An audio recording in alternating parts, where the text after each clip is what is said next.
রাত্রে নামাজ পড়ি, ঈশার সালাত পড়িয়া যাই নামাজের মধ্যে বসে জুনায়েদ কান্দের বলে রব্বি কারীম, তোমার নবীর আলে বায়ত, তোমার নবীর বংশধরে আমি ইজ্জত দিছি গো, তাকে সম্মান দিতে পারি নাই, ঠিক মতো তারে ভালোবাসতে পারি নাই। আল্লাহ তোমার হাবিবের চাদর আমি রক্ষা করেছি গো আল্লাহ। আল্লাহ আমার নবীর বংশের লোকের সঙ্গে আমার বুকটা মিলাইছি, নবীর বংশের লোকের সঙ্গে আমার দেহটা মিলেছে। এই দেহ আমি প্রতিজ্ঞা করেছি আর জীবনে আমি কোনোদিন কারোর লগে কুস্তি ধরব না। জোরে জোরে চিল্লায় বলা যাবে না সুবহানাল্লাহ। জুনায়েদ নামাজ শেষ করে শুয়ে বলেন, রাতের অন্ধকারে নবীজি ডাক দিয়ে বলে, জুনায়েদ,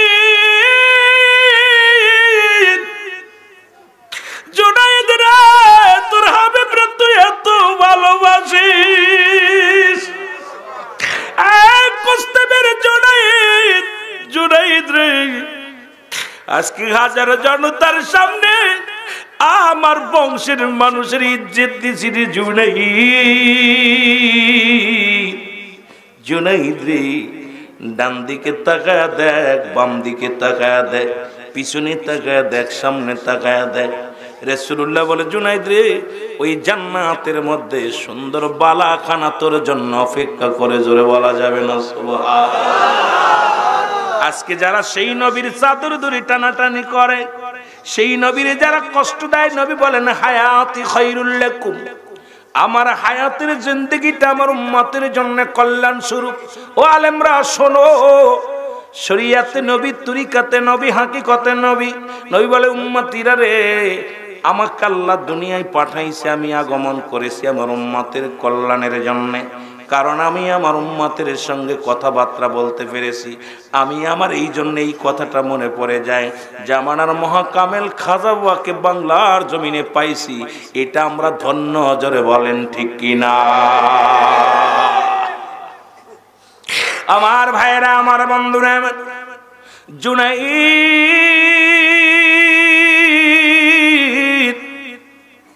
আল্লাহ নবীকে প্রাণ ভরে দেখে ফেললেন, স্বপ্নের মধ্যে দিদার হয়ে গেল, নবীজিকে প্রাণ ভরে দেখলেন।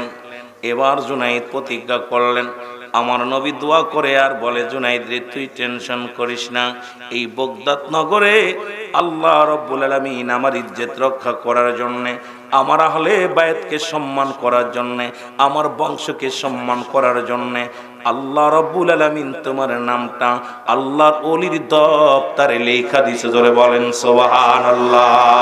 আল্লাহ নবীর আহলে বায়তের পেটে খোদা, নবীর বংশের লোকেরা অনাহারে আছে। আল্লাহ, আমি জুনায়েদ একেতে আমার ইজ্জতের ব্যাপার, ওদিকে রাসূলের মুসলমান বংশের ইজ্জতের ব্যাপার।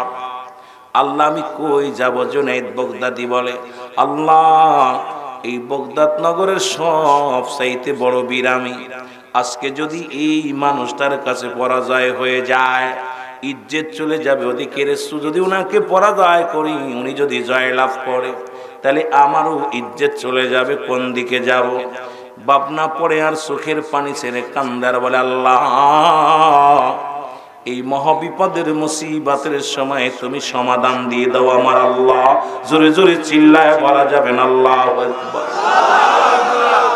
এ মুসলমান নেফারিকা, এত ভাবছো কেন জুনায়েদ? তুমি এত ভাবছো কেন এই লোকটাকে দেখে? জুনায়েদ মাথা নত করে দাঁড়ায় আছে। কুস্তিয়ান বলে, শুরু করো, আর দেরি করো না। কুস্তি শুরু হয়ে গেল। প্রথম দুজন দুজনের বুকের সঙ্গে বুকটা মিলাইয়া জুনায়েদ ডাক দে বলে, আল্লাহ আমার নবীর বংশের লোকের সঙ্গে বুকটা মিলাইছি রে, আমার জীবন ধন্য। আল্লাহ আমার নবীর বংশের লোকের লগে আমি বুক মিলাইলাম রে আল্লাহ। আল্লাহ আল্লাহ বলে চিৎকার মারলেন। জোরে জোরে চিল্লায় বলা যাবে না আল্লাহু আকবার। আমার ভাইরা, আমার বন্ধুরা, আমার নবীর বংশের লোক আরে আমি এই বুকের মধ্যে জায়গা দিছি রে,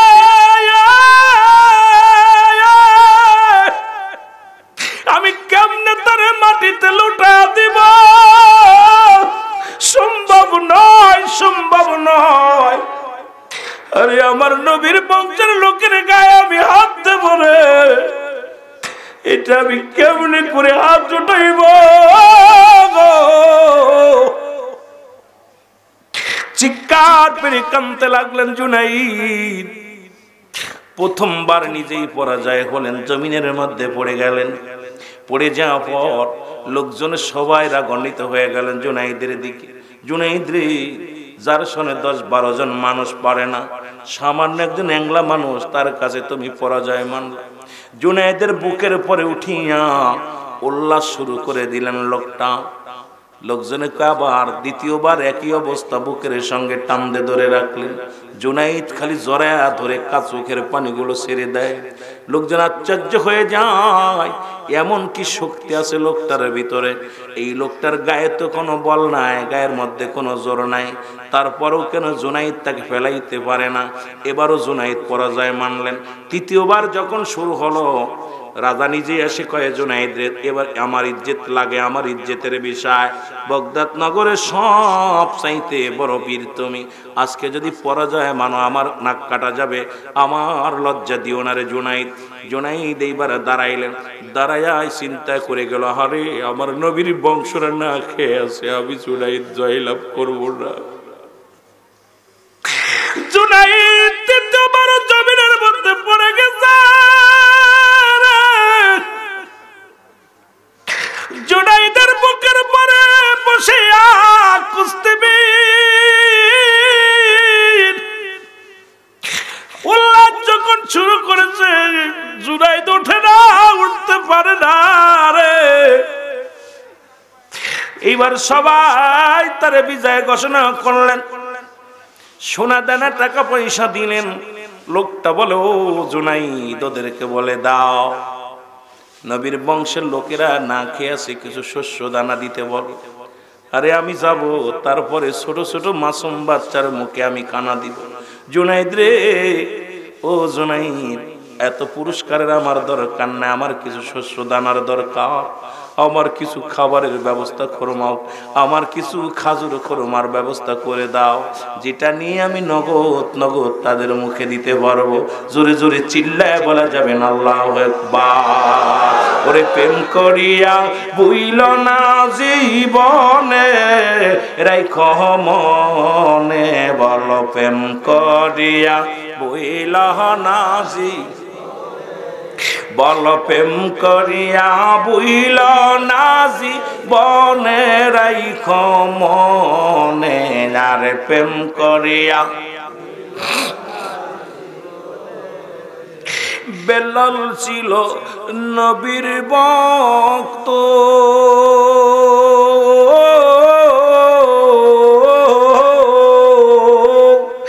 আযান দিত পাঞ্চয়ক্ত গো, ওরে যা জানতে মিলত নবীর সনে, হায় হায় জানেতে। সবাই বলেন না, রাইখো মনে, তোমরা প্রেম করিয়া, আরে প্রেম করিয়া বুইল না জীবনে, রাইখো মনে, আরে প্রেম করিয়া। ওয়াসকুরুনি পাগল ছিল,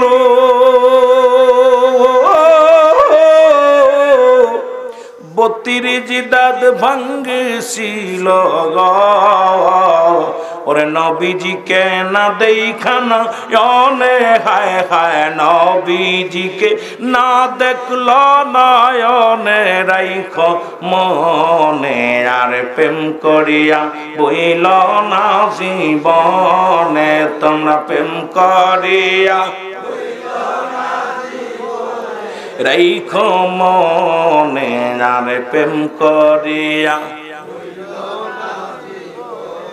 এ দুনিয়ার মুসলমান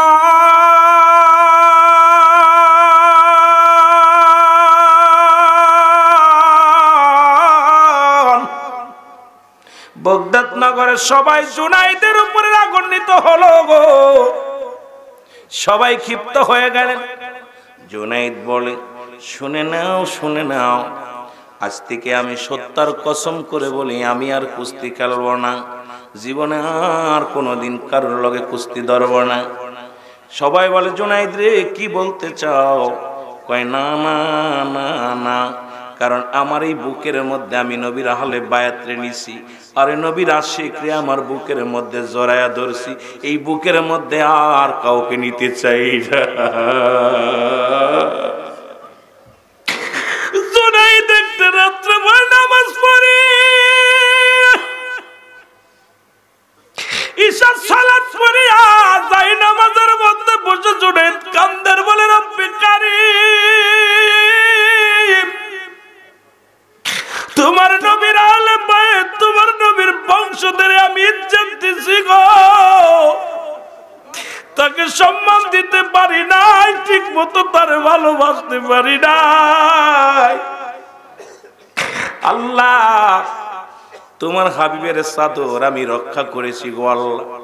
আল্লাহ আমার নবীর বংশের লোকের সঙ্গে আমার বুকটা মিলাইছি, নবীর বংশের লোকের সঙ্গে আমার দেহটা মিলেছে, এই দেহ আমি প্রতিজ্ঞা করেছি আর জীবনে আমি কোনোদিন কারোর লগে কুস্তি ধরব না। জোরে জোরে চিল্লায় বলা যাবে না সুবহানাল্লাহ। জুনাইদ নামাজ শেষ করে শুয়ে পড়লেন। রাতের অন্ধকারে নবীজি ডাক দিয়ে বলে, জুনাইদ, জুনাইদ রে, তোর হাবিব রে তুই এত ভালোবাসিস, কুস্তি মেরে জুনাইদ, জুনাইদ রে, আজকে হাজারো জনতার সামনে আমার বংশের মানুষের ইজ্জত দিছি রে জুনাইদ। জুনাইদ রে, ডান দিকে তাকায়া দেখ, বাম দিকে তাকায়া দেখ, পিছনে তাকায়া দেখ, সামনে তাকায়া দেখ। রাসূলুল্লাহ বলে, জুনাইদ রে, ওই জান্নাতের মধ্যে সুন্দর বালাখানা তোর জন্য অপেক্ষা করে, জোরে বলা যাবে না সুবহানাল্লাহ।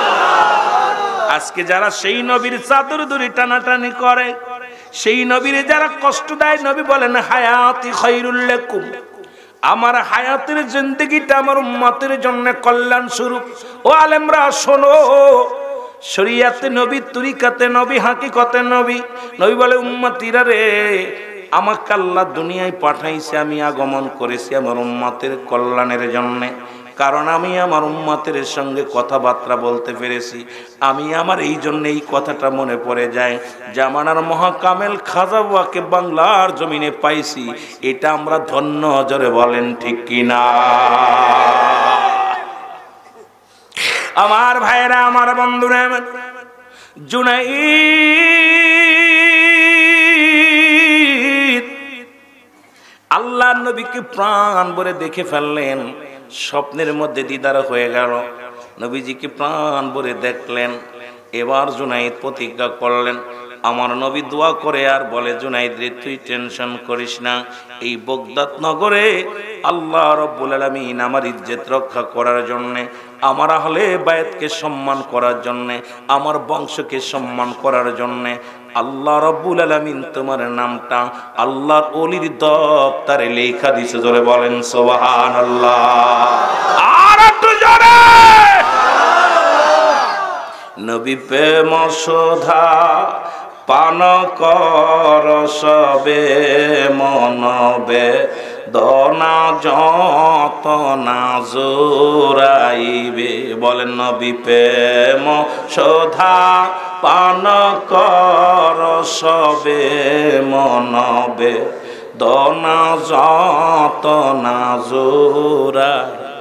আহা, এই নবীর আহলে বায়াত, নবীর বংশকে ইজ্জত করার কারণে বাগদাদ নগরে একজন কুস্তিবীরকে আল্লাহর ওলি বানায়া দিলেন। জোরে জোরে চিল্লায়ে বলেন মারহাবা।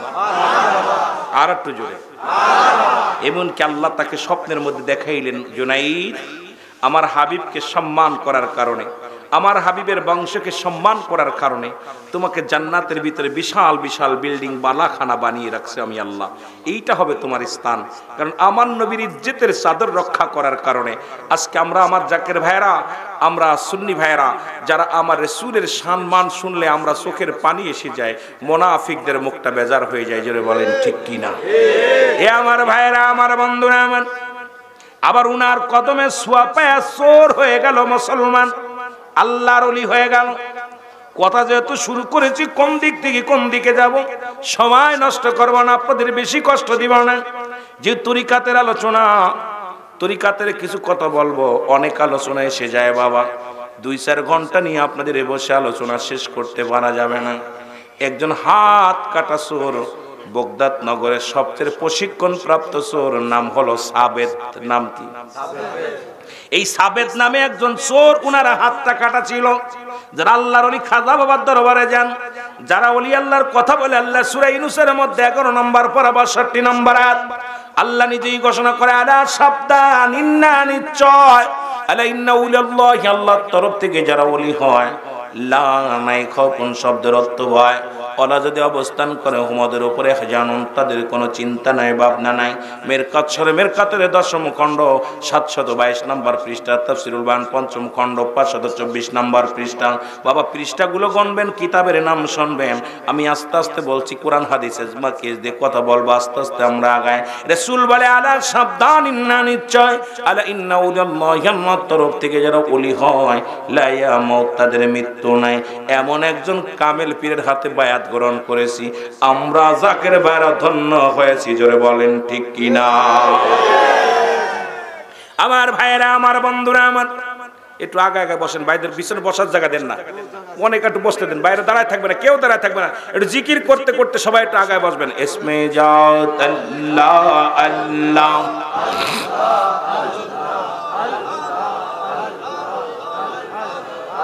তুমি যোগ শ্রেষ্ঠ আউলিয়া, তুমি যোগের শ্রেষ্ঠ আউলিয়া, আউলিয়া কল শিরোমণি তুমি মাওলানা। আল্লাহ আল্লাহ, আইরে তোমার মত এমন দরদি, তোমার মত এমন দরদি পাইলাম না আর খুঁজিয়া, বাবা মা ওলানা। আল্লাহ আল্লাহ, তুমি বিশ্বের শ্রেষ্ঠ আউলিয়া, তুমি যোগ শ্রেষ্ঠ আউলিয়া, আউলিয়া কল শিরোমণি বাবা মাওলানা। আরে আউলি আকুল শিরোমণি বাবা মাওলানা। আল্লাহ আল্লাহ, জাকের আন্দার ভালোবাসবো, জাকের আন্দার দরদি বাজান হয় না, তোমার তুলনা বাবা হয় না, তোমার তুলনা বাবা মাওলানা। আল্লাহ আল্লাহ, এই যোগ শ্রেষ্ঠ আউলে, সবাই বসেন না, এই যোগ শ্রেষ্ঠ আউলিয়া, আউলে আকল শিরোমণি বাবা মাওলানা। আল্লাহ আল্লাহ, সারা জগৎ গুইরা দেখি বাবা, তাও মাম জাহান গুইরা দেখি, হয় না তোমার তুলনা বাবা, হয় না না বাবা মাওলানা। আরে যোগ শ্রেষ্ঠ আউলিয়া, হায় যোগ শ্রেষ্ঠ আউলিয়া, আউলিয়া কল শিরোমণি বাবা মাওলানা। আল্লাহ আল্লাহ, আলহামদুলিল্লাহ, আলহামদুলিল্লাহ বলেন না। কিছু মানুষ হাসতেছে জিকির শুনে। আমি অনেকবার চ্যালেঞ্জ করেছি, জিকির কত প্রকার, কি কি, কোন মাকলুকাত কোন হালাতে জিকির করে, বলতে পারলে 1 লক্ষ টাকা পুরস্কার। আজকেও ঘোষণা করে দিয়ে গেলাম যে কোন মাকলুকাত কোন হালাতে জিকির করে। যদি আমার মঞ্চে বসে যদি কোনো মুফতি মুহাদ্দিস সাহেব থাকেন, বলতে পারেন আল্লাহর কসম সেলিম ভাইয়ের বাড়িতে বয়া বলতেছে আমি 1 লক্ষ টাকা পুরস্কার দিয়ে যাব। জিকির হলো দুভাগে বিভক্ত, একটা জাহিরি একটা বাতিনি। জাহিরি জিকির স্পষ্ট জিকির আল্লাহ আল্লাহ, বাতিনি জিকিরটা হলো দুভাগে বিভক্ত, চুপে চুপে জিকির যেটা। একটা হলো ঠোঁট বন্ধ জিহ্বা চালু, আর একটা জিহ্বাও বন্ধ ঠোঁট বন্ধ। মানবদের বামদুদের নিচে একটা হাড়, হাড়ের নিচে একটা গোস্ত।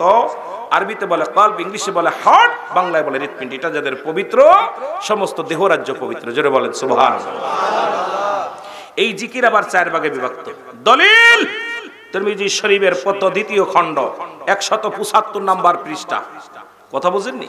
আমি তার মুফতি টুপ্তি এত বড় বক্তা আগেই বলছি বাবা, তারপরে দলিলগুলো নিবেন, না পাইলা কবেন ও বেটা তুই কিতা কইছ রে, সরমনা সারসিনা পুরপরশিব দেওয়ানবাগ ভান্ডারি তাবলিগ আমলিগ যারা আছেন লেখেন।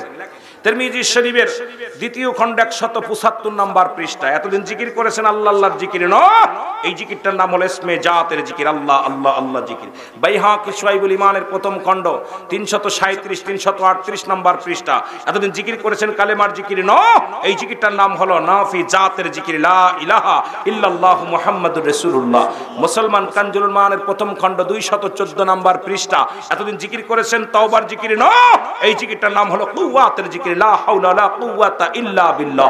ইবনে মাজার মধ্যে 4th নাম্বার জিকির সুবহানাল্লাহ।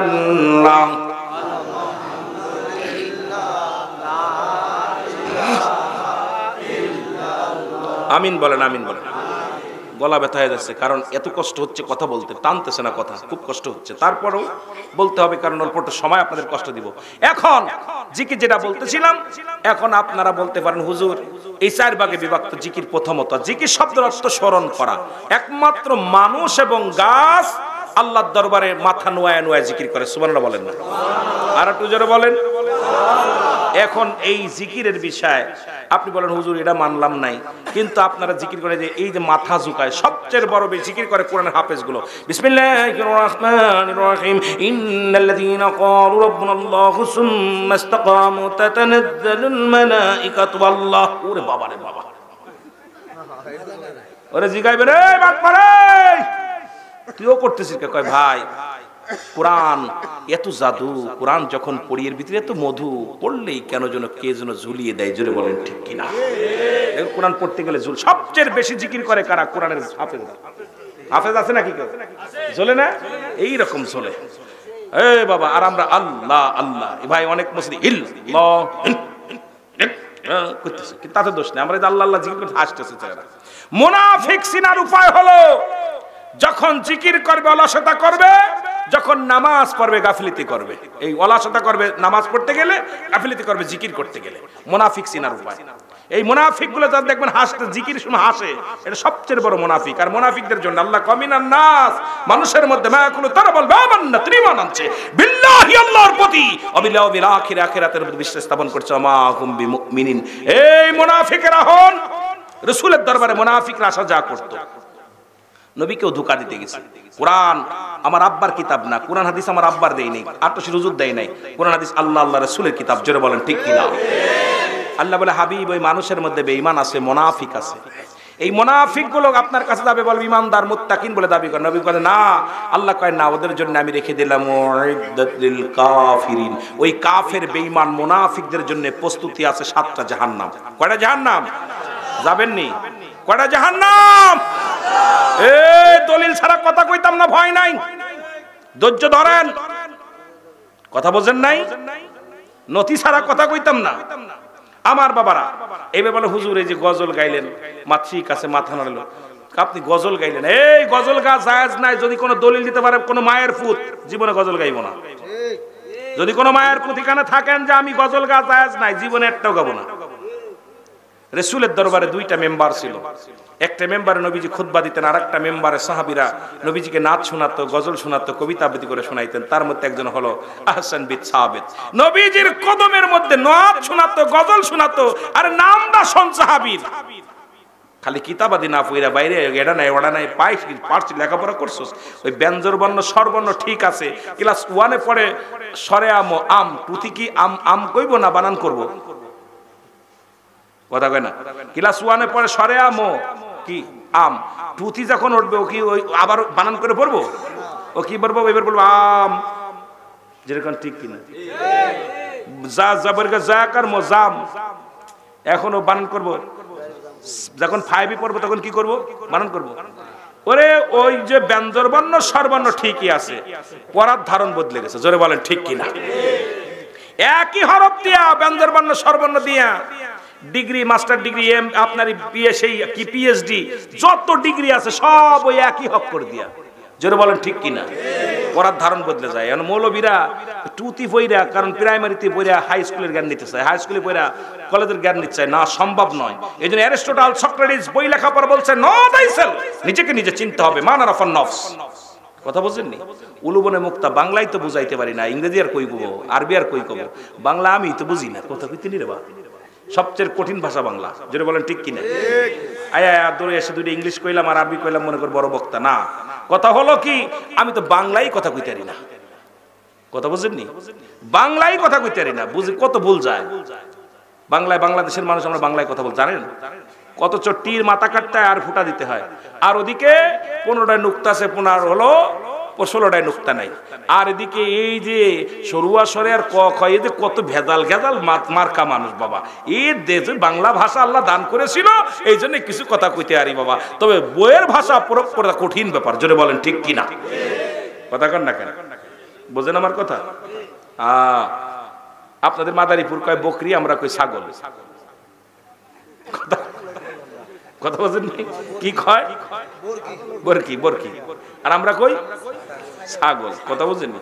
আপনারা কন ওই যে ফাতরা, আমরা কই ফাতরা, আপনারা কয় বাসনা। কি কন? কলার ফাতরারে কি কন আপনারা? ফাতরা কয় না। আমার আমি যখন কুমারেরটাকে ছিলাম ওই জায়গার মানুষ কইতো বাসনা। কিতা কয়? বাসনা। সুতরাং অনেক কথা বাবা, এই জন্য এক দেশের গালি এক দেশের বলি বাবারে। এই জন্য বাবা কিতা বলবো, যেটা বলতেছিলাম মুসলমান শুনে নাও, জিকিরের বিষয় নেই। মুনাফিকদের চিনার উপায়, যখন তারা জিকির করে, গাফিলতি করে, যখন নামাজ পড়ে অলসতা করে। এই জন্য বাবা মুনাফিক চিনার বড় কঠিন। মুনাফিক যে জায়গা হবে, রাসূল বলছে মুনাফিকদের জায়গা হবে জাহান্নামের একটা সর্বস্তর জায়গা, যে জায়গাটার নাম হলো হুব্বুল ফুজুল, জাহান্নামের একটা নিম্নতম জায়গা। জোরে বলা যাবে না আল্লাহু আকবার। জাহান্নামের একটা স্তর হবে জাহান্নাম। আমার বাবারা, আমার গভীর মনোযোগ। আম্মা জান আয়েশা সিদ্দিকা চোখের পানি ছেড়ে কান্দে। আমার নবীজি বলে, আয়েশা শোনো গো, আমি জাহান্নাম জান্নাত আমাকে দেখানো হলো। আমি যেতে চেয়েছিলাম কবরের ভিতর, হঠাৎ করে চলে আসছে অন্যদিকে। যা যায় আম্মা জান আয়েশা সিদ্দিকা বলে, ইয়া রাসূলুল্লাহ, ইয়া হাবিবাল্লাহ, কি বলতে চান? বলে, নবীজি বলেন, আয়েশা রে, আমি জাহান্নামের মধ্যে 2 শ্রেণী মানুষের বড় কষ্ট দেখলাম। কষ্ট দেখে আমি খুব আশ্চর্য হয়ে গেছি। তাদের মধ্যে 1 নাম্বার হলো, একদল মানুষ জাহান্নামের ভিতরে আগুনের একটা নদী আছে, ওই আগুনের নদীর মধ্যে তারা সাঁতার কাটে। জোরে বলা যাবে না আল্লাহু আকবার। অনেক কষ্ট করে যদি তারা, অনেক কষ্ট করে যদি তারা কুল কিনারা পায়, আবার মালিক ফেরেশতার লোকজন তাদেরকে ধাক্কা দিয়ে আগুনের মধ্যে ফেলে দেয়া হয়। আম্মা জান আয়েশা বলে, ইয়া রাসূলুল্লাহ, ইয়া হাবিবাল্লাহ, এদের শাস্তি কেন এত বড় কঠিন? এদের কি পাপ করেছিল? নবী বলেন, ওই সমস্ত মানুষগুলো দুনিয়ার মধ্যে 1 নাম্বার সুদ আর ঘুষের মধ্যে জড়িত ছিল। সুদখোর আর ঘুষখোরদের জায়গা হবে আগুনের নদী, জাহান্নামের নদী। যারা সুদ করে হারামখোরদের জায়গা হবে জাহান্নাম। আল্লাহু আকবার। সুদখোর আর ঘুষখোর এই দুটাকেই নিয়ে জাহান্নামের আগুনের নদীর মধ্যে নিক্ষেপ করা হবে।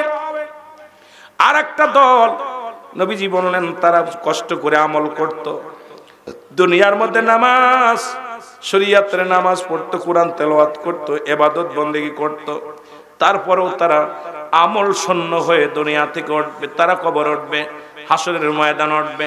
নবীজি বললেন, আয়েশা বলে, আম্মা জান আয়েশা বলে, ইয়া রাসূলুল্লাহ, ইয়া হাবিবাল্লাহ, এরা কারা? নবীজি বললেন, এই সমস্ত মানুষগুলো শুধু কি করতো? দুনিয়ার মধ্যে সগলখুরি করত, এর কথা ওর কাছে বলে বেড়াতো, পর নিন্দা করত, মানুষের সমালোচনা করত।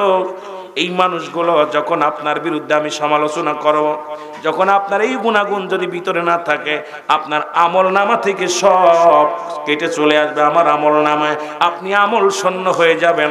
আর জামানার মধ্যে একজন পীর দেখেছি, বর্তমান জামানায় ছিলেন, কত পীর সাহেব আমার পীরকে গালি দিছে, কত পরনিন্দা করেছে। আমার বাবা জান জীবনেও জবান দিয়া কাউকে গালি দেন নাই, কাউকে কারোর বিরুদ্ধে সমালোচনা করেন নাই। আমার বাজানরা এত গালি দিছে, কত পীর সাহেব ডায়ে ছুটিয়া, কত মাওলানা সাহেব হুজুরে নিয়ে কত কটূক্ত করেছে। আল্লাহর কসম করে বলি, আমার পীর কেবলা জান কোনদিন কোন পীরের সমালোচনা করে নাই। জোরে বলেন ঠিক কিনা? কথাগুলো খেয়াল করবেন। 2 ঘন্টা 3 ঘন্টা ওয়াজ করে লাভ নাই, একটু খেয়াল করবেন। কারণ নবীজি বলতেছেন, আয়েশারে ওই সমস্ত মানুষগুলো ওর আমল শূন্য হয়ে যাবে, আমল বরবাদ, সব আমল শূন্য, জাহান্নামে চলে যাবে।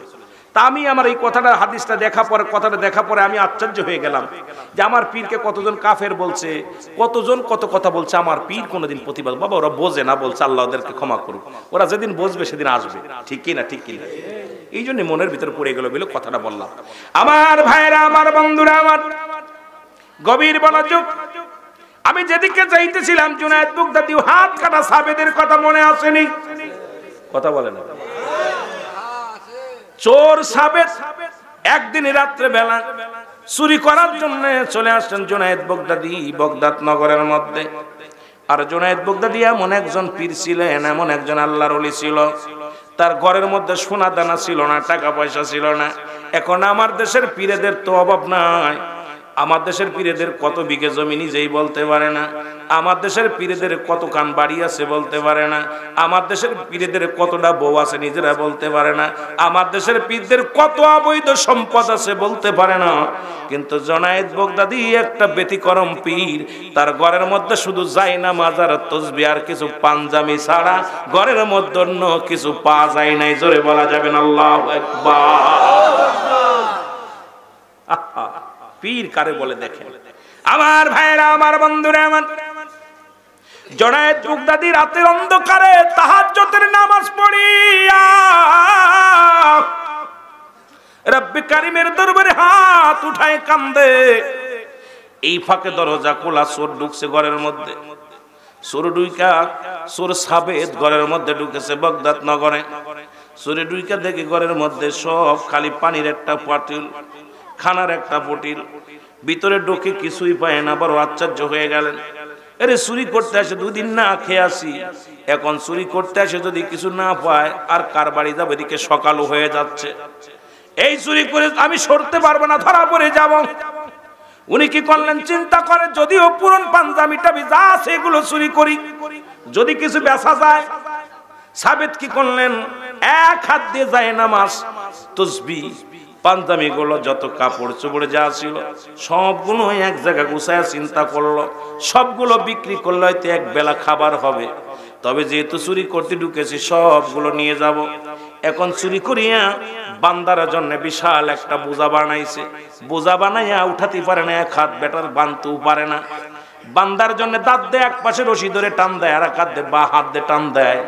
কারণ সাবেদের একটা হাত কাটা পড়ে গেছিল চুরি করতে যাইয়া, আর একটা হাত ভালো আছে। মুসলমান শুনে নাও, শুনে নাও। এবার মুসলমান জুনায়েদ বাগদাদীর ঘুম ভেঙে মুসলমান ওদিক দোয়া শেষ করে উঠছে। উঠিয়া দেখে রে ঘরের মধ্যে এক চোর। এই চোর চুরি করিয়া নিজে বোঝা বানতে যায়, বানতে পারে না। সালাম দিছে, আসসালামু আলাইকুম। চোরে কয়, ওরে কে রে তুই? সালাম দিস? আমি আপনার মতো একজন। চোরে কয়, আমি জুনায়েদ বাগদাদী কয়, আমি আপনার মতো একজন। চোরে কয়তে ঘরে ঢুকছির কেটে করে কিছু আসেনি, আমি তো কিছু পাইতেছি না। কয়, আপনি তো ভালোই এক বোঝা বানছেন। কয়, বোঝা বানছি, ভাগ দেয়া যাবে না। জুনায়েদ বাগদাদী কয়, আমি ভাগ চাইতেছি না, একটু দাঁড়ান। আপনার গা কাঁপতেছে, মনে হয় আপনার ক্ষুধা লাগছে। দেই ভিতরে কোনো খাবার আসেনি। ভিতরে যাই। জুনায়েদ বাগদাদী প্রতিদিন রোজা রাখতেন। এর মুসলমান শুনে নাও, জুনায়েদ বাগদাদি রোজা রাখে প্রতিদিন, এবার একটু শুধু দুধ খায় রোজা রাখে। আমার পীর কেবলাদানের এই কথাটা মনে পড়ে যায়, কথাটা বলতে যায় জুনায়েদ বাগদাদির। আরে আমার পীর কেবলাদানের কোনো অভাব ছিল না, শাইন শাহ নকশবন্দি মুজাদ্দিদের তরিকা গো। আমার পীর না খাইয়া খাইয়া জীবনটার কঙ্কাল বানাইছে গো। একবার হুজুর এক সপ্তাহ অসুস্থ, কারুর লগে কথা বলে না, কারুর লগে কথা বলে না। মিয়া ভাইজান মুজাদ্দিদি সাহেব বড় পেরেশানিত, মিজি ভাইজান মুজাদ্দিদি সাহেব পেরেশানিত। বাংলাদেশের জাকের ভাইয়ের শুনতে পাইলেন কেবলাজান হুজুর কারুর লগে কথা বলে না।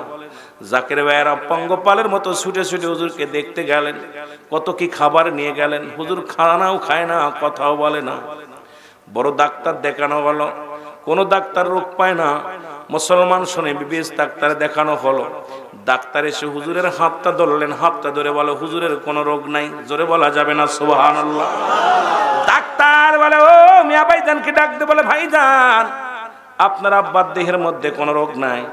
এরে উনি না খাইতে খাইতে ওনার দেহখানা কঙ্কাল করে ফেলেছে, ওনার গায়ে বল নাই, ওনার এমন রানীটা চলতেছে খুব ধীর গতিতে। ওনাকে তাড়াতাড়ি খাবার সিলাইন দেয়া হলো। কেবলাজান হুজুরকে একটা সিলাইন দেয়া হলো। কেবলাজান হুজুরের সিলাইন দেওয়ার পর হুজুর হুঁশ হলো। মুসলমান হুঁশ হওয়ার পর হুজুর বললো আমার কি হয়েছে, তোমরা ডাক্তার বাবু কেন আনে? ভাইজান কাঁদতেছিলেন, জাকের ভাইরা কাঁদতেছিলেন। সবাই বলেন হুজুর আপনি অসুস্থ আছে, একটা সপ্তাহ কারোর লগে কথা বলেন না, কাদ কিছু খান না, আপনার জন্য ডাক্তার না হয়েছে। ডাক্তার হুজুর বলছে তো বাবা ডাক্তার কি বলেছে? বলেছে বাবা ডাক্তার বলেছে আপনার কোনো রোগ নাই, আপনি না খেয়ে সোনার দেহখানা কঙ্কাল করে ফেলেছেন। হুজুর আপনি এত দুর্বল, কথা বলতে পারেন না, উঠতে পারেন না। আমার দয়াল বাবা জান দর দর করে চোখের পানি ছেড়ে দিয়া বলে, ডাক দে বলে মাহফুজুল হক ফয়সাল রে শোনো,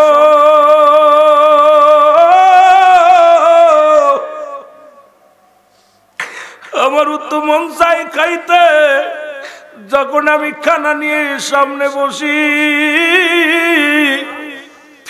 টাকা দেখি আমার মুরিদের পেটে খাবার নাই,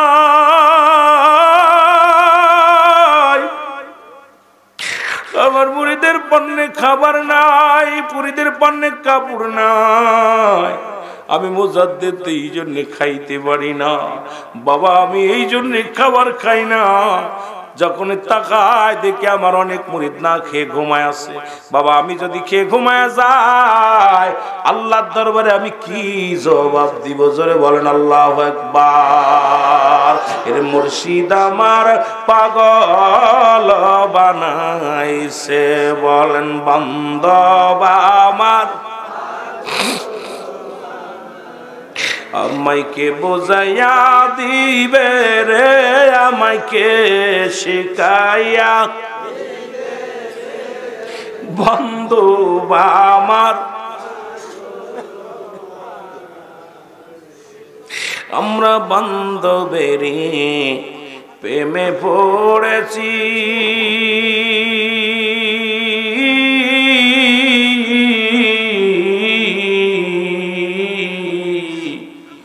নিন্দুকেরও কত কথা গায়ে শোয়েছি। ওরে যে যা বলে বলুক রে মুর্শিদ, আমি তোমায় ভালো বেসেছি বান্ধব আমার বানাইলো, বলেন বান্ধব আমার। এ দুনিয়ার মুসলমান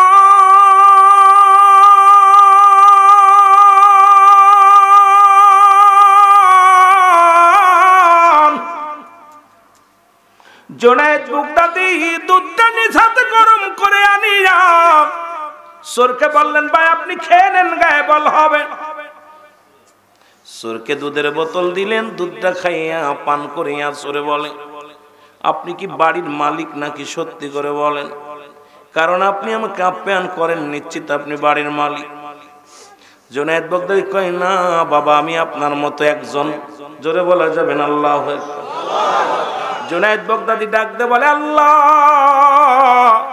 এখন যদি বলি আমি বাড়ির মালিক, উনি এগুলো চুরি করতে পারবে না, হয়তো ক্ষুধার্ত অবস্থায় সোনার ফ্যামিলির লোক। আরে আর আমার দেশের মানুষ হোটেলে খানা খাওয়ায় আর মারতে মারতে মেরে ফেলে। তোফাজ্জল নামে একজন পাগল আমার দেশের শিক্ষিত সমাজের হাত থেকে রক্ষা পায় নাই। আর আল্লাহর ওলি হয় এত সহজ নয়।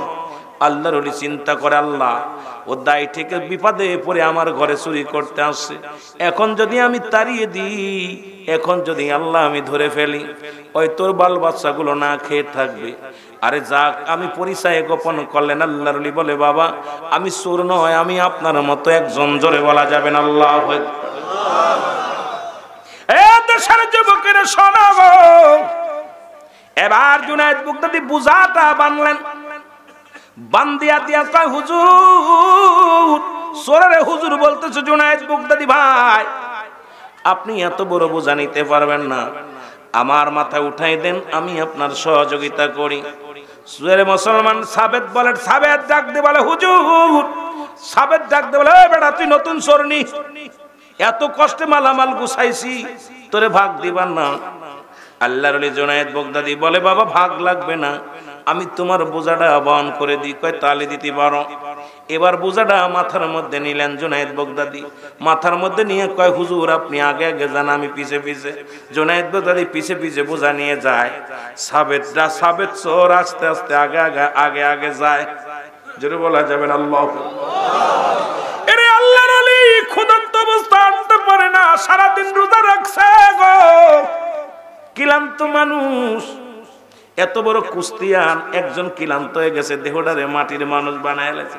আর আমার দেশের পীরদের গায়ের গোস্ত 8 মন 10 মন 3 মন 4 মন, খালি আপেল আঙ্গুর খাইয়া এসির মধ্যে হুইয়া এমন বডি বানাইছে রে বাবা, দরজার দিয়া ঢোকে না। আবার এমন এমন পীর আছে পেটটা একদম ঠেকে যায় দরজায়। জোরে কোন ঠিক ঠিক? তুই কি রাম পীর রে? তুই তো নিজেই খেয়ে শেষ করছিস, দেহটারে কঙ্কাল। যাকাত দিছিস, দেহের যাকাত দিছিস, কোন ইমানদারের বডি হইতে পারে না। আপনারা তো খাওয়ায়, খালি মুরগিগুলো খাওয়ায় খায় আমাদেরও শেষ করতেছেন। বিপদে আছি, বড় বিপদে, ধরা পড়ে যাও। কামেল হয় এত সহজ? এত সহজ না। কারণ আপনি 3 ভাগ, 1 ভাগ খালি, 1 ভাগ পানি, 1 ভাগ খালি, 3 ভাগ করতে হবে। আমরা ভালো মন্দ পাইলে গলা ফন্ত খাই, কিন্তু এত সহজ না।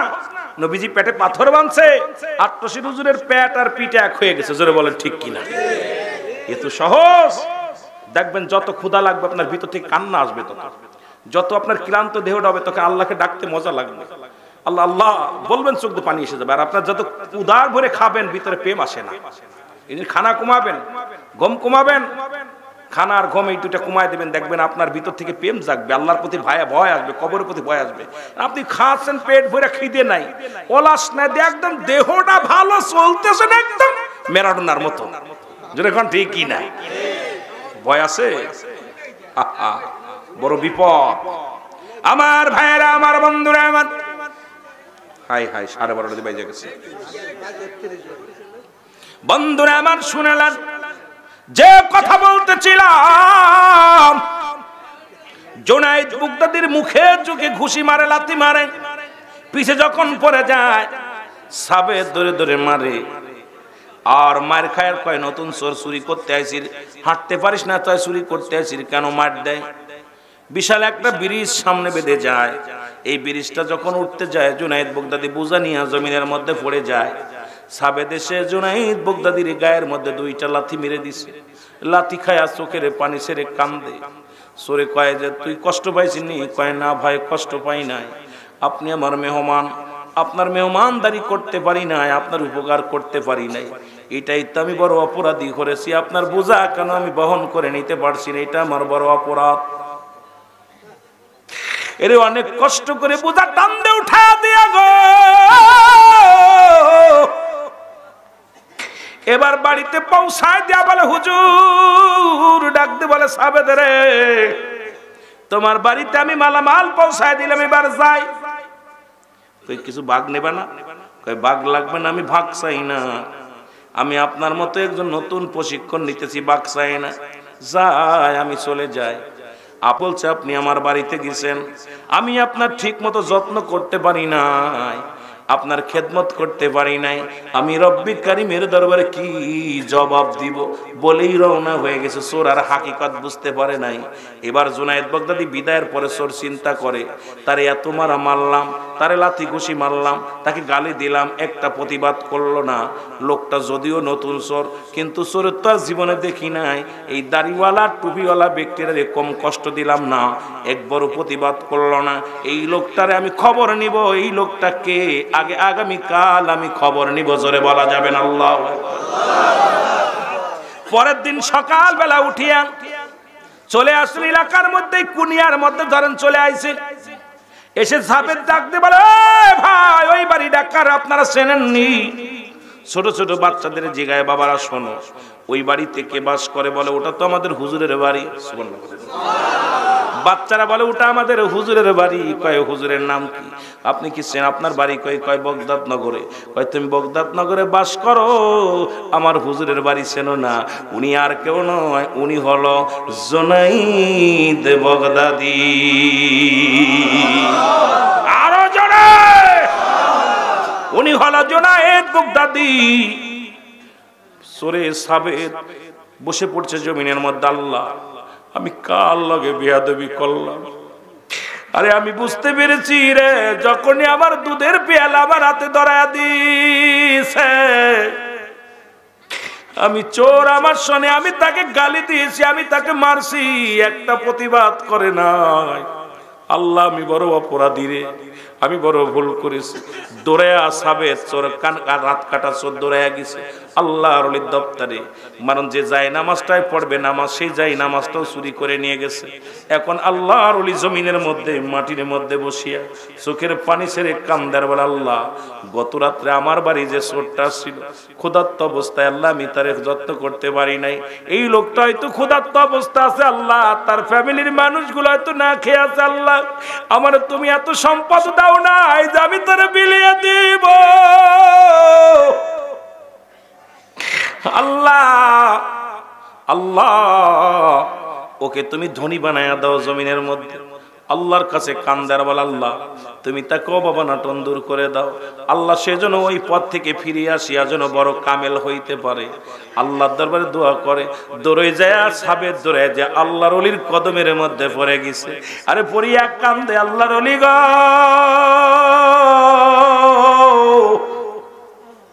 আমি আপনাকে চিনতে পারি নাই, দয়াল মুর্শিদ চিনতে পারি না,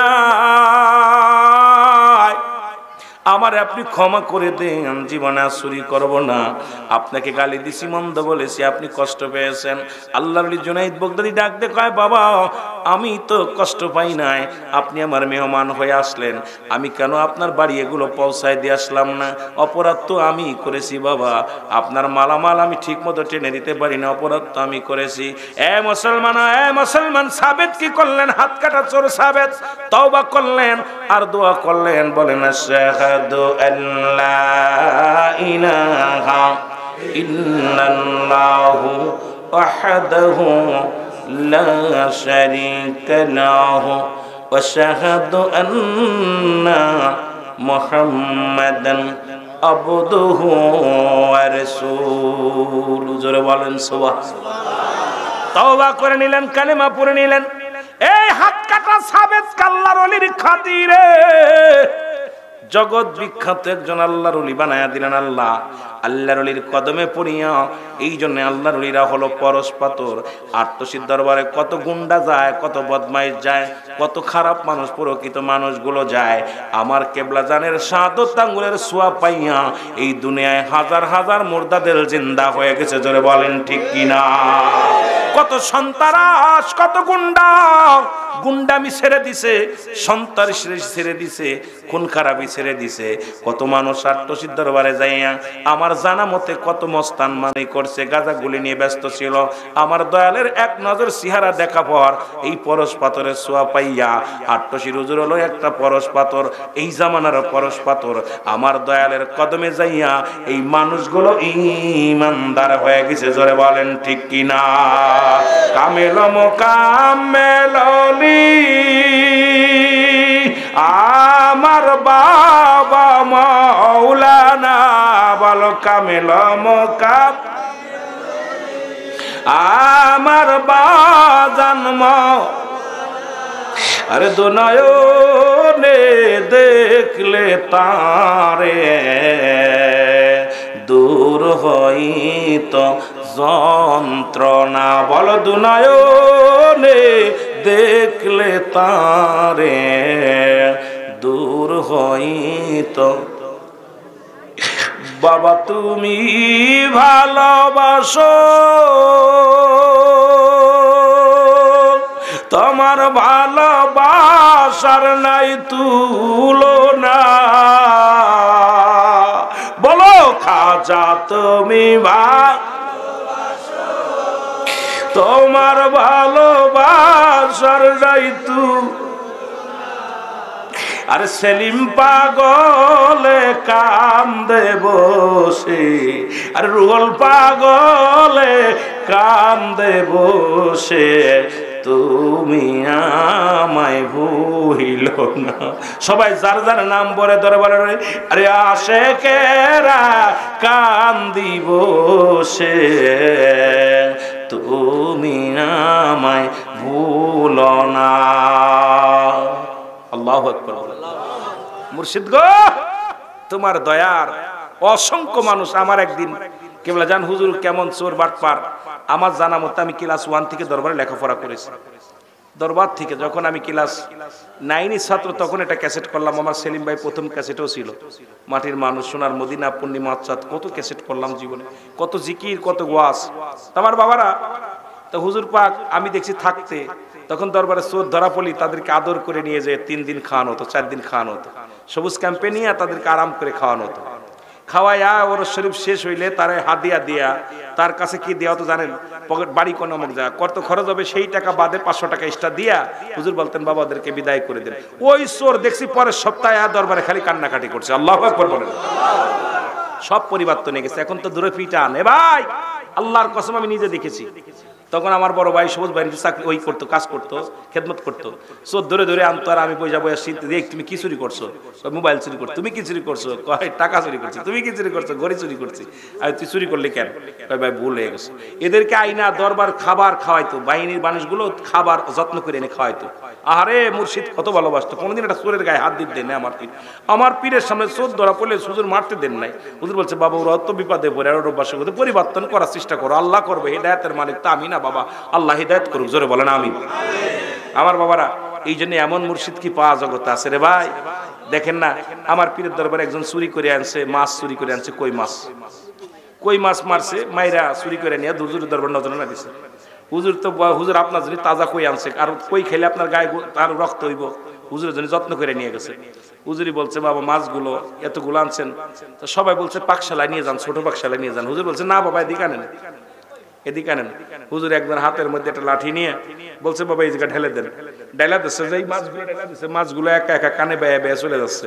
হুজুর বলছে বাবা সত্যি করে বলেন এই মাছগুলো পরের জাল থেকে আনছেন না বাবা কয় হুজুর জি হুজুর হুজুর কয় বাবা যেগুলো আপনার জালে ছিল এইগুলো এনে বয়ে আছে আর যেগুলো পরের জাল টানছেন বাবা এগুলো করতা বাবা পরের হক নষ্ট করছেন কয় হুজুর আমার জীবনে কান ধরছি আজ জীবনে আমি এইটা করতাম না সুবহানাল্লাহ কইতেননি আরো জোরে বলেন আরো জোরে এমন পীরের মুরিদ আমরা এমন পীরের মুরিদ বাবারে উনি চোরকে বানাইছে কুতুব বানাইছে আটশির হুজুর চোরকে কুতুব বানাই দিছে কারণ এ অসংখ্য চোর অসংখ্য গুন্ডা অসংখ্য মানে মানবিতা ছিল তার ভিতরে এই মানুষগুলো এত সোনার মানুষ হয়ে গেছে এই মানুষের গায়ে ধাক্কা লাগলে যে একসময় মানুষের পিটাইছে এর গায়ের পথে হাইটে গেলে কথা কয় না জোরে বলেন ঠিক কিনা দরবারে যাবেন কত বাড়িওয়ালা এস আলম দেখছেন আহারে এত বড় ধনী মানুষ আটশি আয়া কি আমি আচ্ছা যে 5 নাম্বার রুমের পাশে ওই 5 নাম্বার 4 নাম্বার রুমের ওই সিঁড়ির পাশে বসে থাকতো একদিন আমি কিছু হঠাৎ করে দেখি উনার প্রস্রাবের পানি টানতো উনি হলো বিএ পাস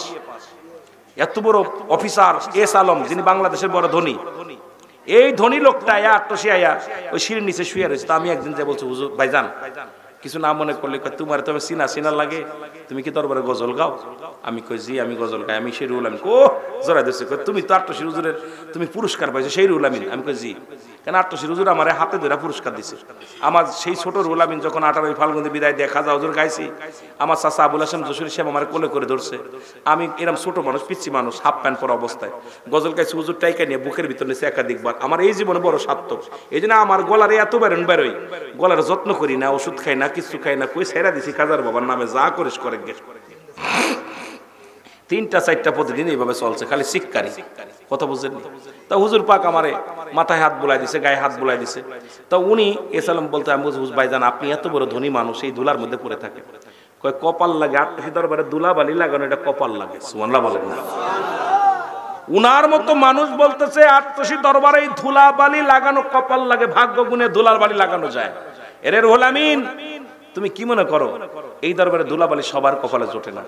দেখলাম হিসাব করি এটাই, যে যাদের কপালে টানছে সারাই গেছে আট্টশির দরবারে এই ধুলাবালি। হুজুর বলছে বাবা এমন একটা সময় আসবে তখন মানুষ পঙ্গপালের মতো ছুটে আসবে বাবা, আপন পীরকে তখন পাবে না বাবা শরিয়াতে, তখন কাঁদবে, চোখের পানি ছেড়ে ছেড়ে কাঁদবে, আমরা কি রত্ন হারাইছি।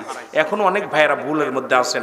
আমি আপনাদেরকে অনুরোধ করব, বিশ্ব জাকের মঞ্জিল মহাপবিত্র বিশ্ব রস শরীফ 2025 সাল, আল্লাহর কসম আপনি যে দল করেন করেন, দুঃখ নাই। আমার পীরের দরবারে মুরিদ যেহেতু হয়েছেন, একটু লুকমা তাবারক খা চিন্তা করবেন, হাজিরা দিবেন। আপনি অন্য দল করেন, আমার দুঃখ নাই, যা করেন আমি দুঃখ নাই আমার। আমি আপনাকে বলবো না যে আপনি এটা করেন না ওটা করেন না। আমি অনুরোধ করবো, কেবলাজান হুজুর বলছে বাবা পারলে সপ্তাহে একদিন আসবেন, না পারলে মাসে একবার আসবেন, না পারলে 3 মাস পরে, না পারলে 6 মাস পরে, না পারলে বাবা বছরে একবার মহাপবিত্র বিশ্ব রস শরীফ বাবা এটা আশুক মাসুকের মিলন মেলা বাবা। আমি আপনাদেরকে নিয়ে আল্লাহর দরবারে প্রার্থনা করি বাবা আপনারা দরবারে আসবেন। এই জন্য আমি আপনাদেরকে অনুরোধ করব, আপনি পার্টি করেন, আমলিগ করেন, বিএনপি করেন, আমি বলবো না এটা করেন না। আপনি জাকের পার্টি করেন, আমি বলবো না করেন না, আমি বলবো না, আমার মুখ দিয়ে বলবো না। কারণ আপনাকে অনুরোধ করবে একটাই, সেটা হলো আপন পীরকে ভুলে যেন না। আপন পীরকে ভুলে গেলে আপনার ভবিষ্যৎ প্রজন্মগুলো কঠিন কঠিন মুসিবতে পড়ে যাবে, এর মধ্যে কোনো সন্দেহ নাই। এই জন্যে আপনি দরবারে যাবেন, জিয়ারত করবেন। আল্লাহর ওলির দরবারে গেলে যে গেলে পারে লাভ না লস আপনি তো জানেন, সবই জানেন, আমি আপনাদেরকে কি বুঝাইবো। আমি পর্দারের মা বোনেরা যারা আছেন, আমার জাকের বোনেরা, জাকের বোনেরা আপনাদেরকে অনুরোধ করবো আপনারা শরীয়তের বিধান লঙ্ঘন করবেন না। দরবারে যাবেন, মুষ্টির চাল যেটা আছে এই মুষ্টির চালটা আপনারা গুছায় রাখবেন, দরবারে পাঠাবেন। আর জাকের ভাইরা, এক জাকের ভাই যখন পাবেন আর এক জাকের ভাইরে 70 গুণ মহব্বত করবেন। নিজের ঘাড়ের গামছাটা বিছায়া দিবেন, ওর পর বৈশা দোয়া করবে, আপনার জন্য 1 গ্লাস পানি দিবেন, বাড়িতে গেলে 1 গ্লাস পানি দিবেন, সেই ভালোবাসাটা ফিরে আনেন। হুজুর যে বিনা সুতার মালা আপনাদের গলায় দিছে, সেই মালাটা যেন ছিঁড়ে না যায়। এই ঘর মুসিবাতের জামানা, এই ঘর মুসিবাতের জামানা। হুজুর বলছে বাবা এমন একটা সময় আসবে তসবির মালা, তসবির সুতা যেমন ছিঁড়ে গেলে মালা ধরে রাখা যায় না, হুজুর তসবির সাথে উদাহরণ দিছে যে বাবা তসবি যদি ছিঁড়ে যায়, এই সুতার মধ্যে থেকে মালা সব ঝরে যায়। জোরে বলেন ঠিক কিনা? হুজুর বলছে বাবা এমন একটা সময় আসবে, বিপদ এইরকম আসবে, মানুষের উপরে এইরকম বিপদ আসবে বাবা, তখন যারা ওই মালাটাকে কন্ট্রোল করতে পারবে এরাই হলো প্রকৃত জাকের বাবা, এরাই প্রকৃত ইমানদার। আমি এই জন্য অনুরোধ করবো আপনাদেরকে, এইরকম আপনাদের উপর অনেক পরীক্ষা চলবে, অনেক ইমান হারা পরীক্ষা চলবে, খবরদার। ওইখানে দাজ্জাল আসবে, এক হাতে জান্নাত নিয়ে এক হাতে জাহান্নাম নিয়ে, আপনাদেরকে এরকম কিছু মানুষ ধোঁকা দিবে, খবরদার আপন পীর থেকে দূরে সরে যাবেন না। কারণ সূর্যমুখী ফুল যেমন সূর্যের দিকে, সূর্য যেদিকে ঘোরে সেদিকেই সূর্যমুখী ফুল ঘোরে, আপন মুর্শিদ যেদিকে আছে ওদিকে আমাদের ঘোরা উত্তম। জোরে বলেন ঠিক কিনা? কথা বোঝেন নাই? সূর্যমুখী ফুল দেখছেন, ও যেদিকে সূর্য ঘোরে সেদিকেই ও ঘোরে, তদ্রূপ আপন পীর যেদিকে সেদিকে আমাদের রুজু হওয়ার দরকার আছে কিনা। এই জন্য আমি আপনাদেরকে বলবো, মহাপবিত্র বিশ্ব রস শরীফ 2025, মহাপবিত্র বিশ্ব রস শরীফ, এই রস শরীফ হলো ফেব্রুয়ারি মাসের 15, 16, 17, 18 মহাপবিত্র বিশ্ব রস শরীফের 1 লোকমা তাবারক খাবেন, ওখানে যাবেন। আপনাদেরকে যাওয়ার অনুরোধ করলাম, দাওয়াত দিলাম। আমরা নবীজিকে একটু সালাম জানায়া, নবী সালাম